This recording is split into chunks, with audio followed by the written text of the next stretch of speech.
하루가 마무리되어가는 저녁 7시. 비가 온다면 여러분들은 어떤 메뉴를 떠올리나요? 저는 고민하지 않고 프라이팬을 꺼냅니다.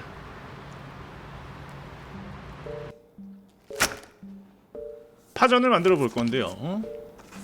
제가 20살 때 호프집에서 일을 했는데 그때 배웠던 레시피예요. 그 뒤로 어디 가서 파전을 먹어도 이 맛이 갱신이 되진 않습니다. 생각보다 요리 레시피를 신경 쓰는 호프집이었습니다. 재료를 싱싱한 걸 썼다는 얘기죠.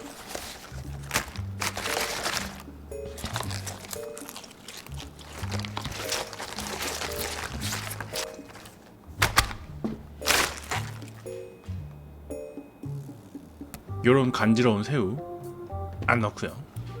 이렇게 싱싱하게 살아있는 블랙 타이거 면은 좋겠습니다만 살아있진 않고 냉동입니다. 새우 까는 방법을 알려드리면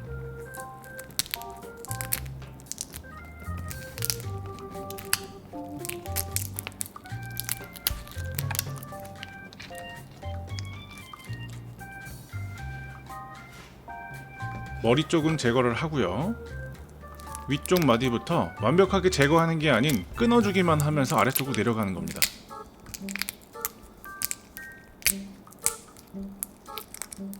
이렇게 벗겨내면 끝인데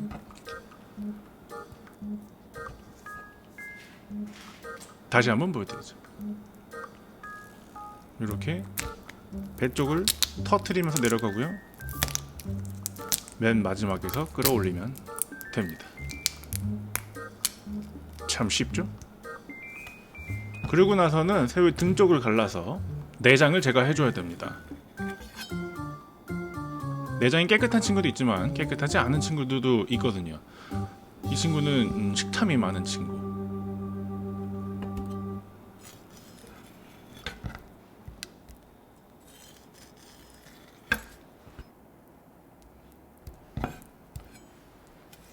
이렇게 새우들을 먹기 좋은 크기로다가 손질을 해줍니다. 우리가 밖에서 먹는 해물파전에서는 상상도 할 수 없는 식재료들이죠.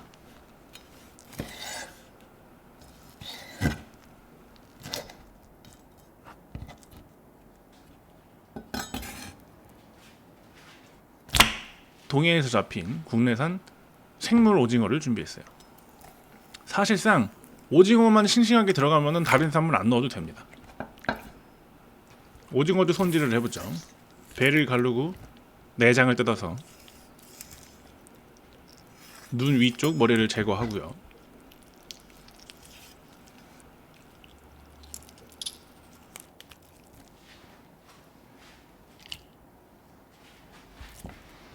가운데 뼈와 내장을 제거해줍니다.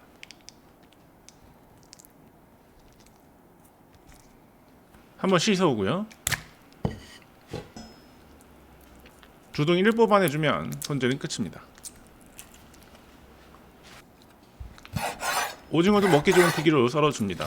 대부분의 경우는 이 다리살도 거의 다지다시피 쫑쫑쫑쫑 썰어서 넣는데 이렇게 길쭉길쭉하게 넣으면 요리를 하고 나서도 먹음직스럽게 박혀있는 모습을 볼 수 있죠. 큼직하게 썰어줍니다. 저는 그 호프집 이후로 이 정도의 실한 해산물을 넣은 해물파전을 먹어본 적이 없습니다. 해물의 양도 중요하지만 중요한 건 신선도예요. 하나라도 신선하지 않은 해산물이 있다면 전체를 배려버릴 수 있기 때문에 아주 싱싱한 재료들을 골라 써야 됩니다.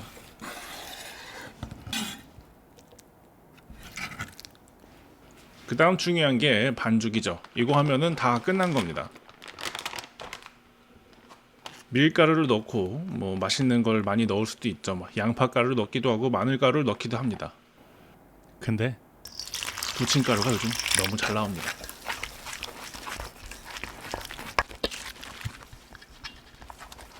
농도 중요하죠. 이거보다 조금 더 되직하게 하시는 분들도 많이 계십니다만 반죽이 너무 되직할 경우에는 딱딱한 전이 돼버리죠. 부드러우면서 바삭하게 하기 위해서는 적당한 농도의 반죽을 센 불에서 익혀주는 게 바삭하게 구워내는 방법입니다.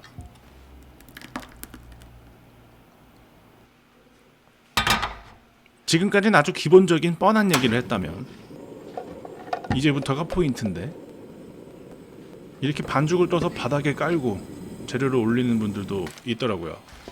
눕 그러시면 안 되고요. 이 파를 반죽에 묻혀서 파를 굽는 겁니다. 파전이니까요. 파 대가리도 한쪽으로 몰리지 않게 위아래로다가 교차해서 놔주고요. 파를 굽는다는 생각으로 반죽을 묻혀서 펼쳐줍니다.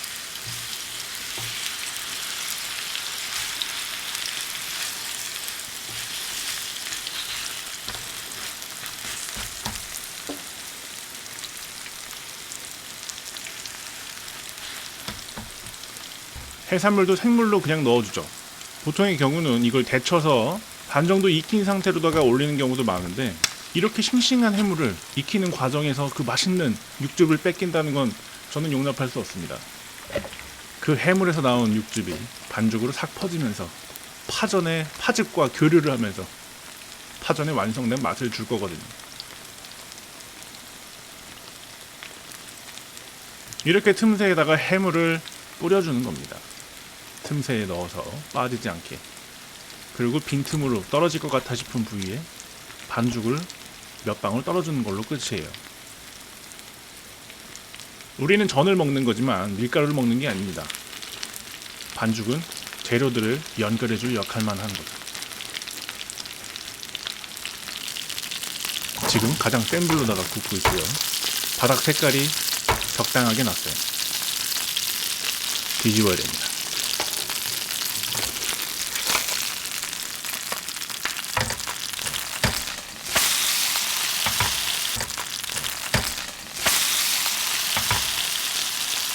아주 완벽하고 이상적이지 않나요? 파는 노르스막 익어가고 있고요. 반죽은 바삭한 텍스처를 내면서 재료들을 아주 꽉 잡고 있고, 반죽이 과하게 보이지 않는 아주 적절한 상태라고 볼 수 있죠. 지금 아주 멋있게 이상적으로다가 파전의 느낌을 내주고 있는데요. 이제 뒤집으면 여러분들은 더 좋아하게 될 겁니다.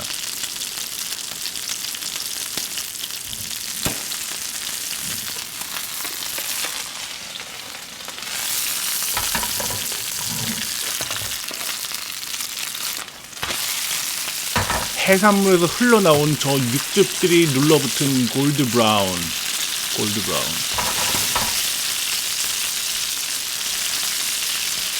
해산물을 중간에 데쳤다면 저 색깔은 반도 안 났을 거예요. 마지막 계란을 투하하고 파전에다가 상처를 내서 계란이 견고하게 눌러붙을 수 있게 준비를 해준 다음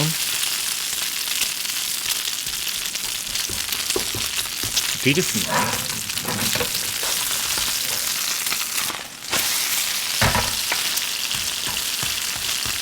자, 테두리가 약간 튀김스러운 느낌을 내주고 있고요. 계란도 완벽하게 익었습니다. 완성이죠.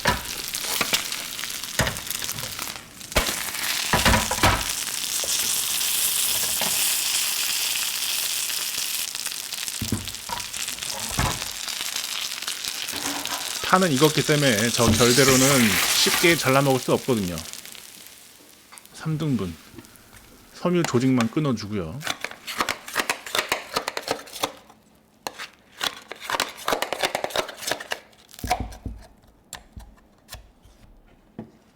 저온이 어울릴 법한 접시에 옮겨 담아줍니다.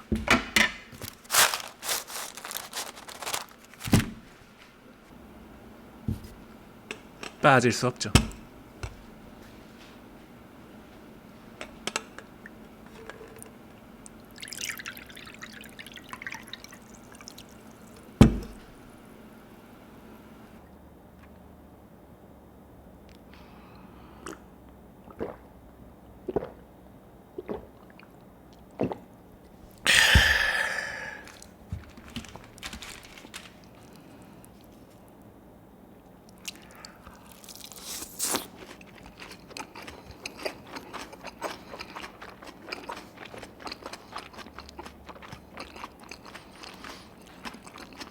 날씨와 요리가 아주 잘 맞은 날. 오늘 같은 날은 비를 좀 맞아야겠습니다.